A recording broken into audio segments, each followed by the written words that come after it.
السلام علیکم دوستو۔ حضرت حسین بصری رحمۃ اللہ علیہ فرماتے ہیں کتے کے اندر 10 صفات ایسے ہیں کہ ان میں سے ایک صفت بھی انسان میں پیدا ہو جائے تو وہ بزرگی تک پہنچ جاتا ہے۔ نمبر 1، کتے کے اندر قناعت ہوتی ہے، جو مل جائے اسی پر قناعت کر لیتا ہے، راضی ہو جاتا ہے۔ یہ علامت قانعین کی اور صابرین کی ہے۔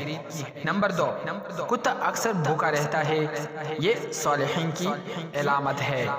نمبر 3، کوئی دوسرا کتا ایس پر زور کی وجہ سے غالب آ جائے تو یہ اپنی جگہ چھوڑ کر دوسری جگہ چلا جاتا ہے، یہ راضعین کی علامت ہے۔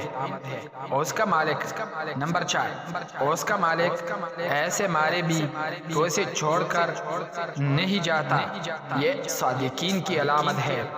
اگر اس کا مالک نمبر 5 میں آتا ہے، اگر اس کا مالک کھانا کھا رہا ہوں یا باوجود قوت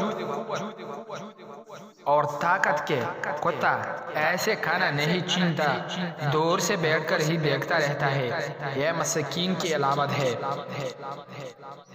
اور نمبر 6 میں آتا ہے، جب مالک اپنے گھر میں ہو تو یہ دور جوتے کے پاس بیٹھا جاتا ہے، آدمی جگ پر راضی ہو جاتا ہے، یہ متوافقین کی علامت میں سے ہے۔ نمبر 7 میں آتا ہے، اگر اس کا مالک اسے مارے اور یا تھوڑی دیر کے لیے چلا جائے، پھر مالک اس سے دوبارہ ٹکڑا ڈال دے کھانے کا تو یہ دوبارہ آ کر کھا لیتا ہے، ناراض نہیں ہوتا ہے، یہ خاشعین کی علامت میں سے ہے۔ اور نمبر 8، دنیا میں رہنے کے لیے اس کا اپنا کوئی گھر نہیں ہوتا ہے، یہ متوکلین کی علامت میں سے ہے۔ اور نمبر 9 میں آتا ہے، رات کو یہ بہت کم سوتا ہے، یہ محبین کی علامت ہے۔ اور نمبر 10 میں آتا ہے، جب مرتا ہے تو اس کی کوئی میراث نہیں ہوتی ہے، یہ زاہدین کی علامت میں ہے۔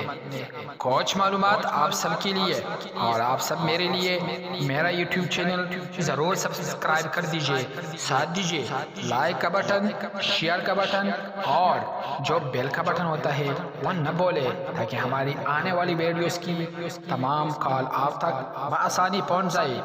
میں آپ کا ساتھ دے رہا ہوں تو ہمارا ساتھ دیجئے۔ بہت شکریہ۔ خدا حافظ۔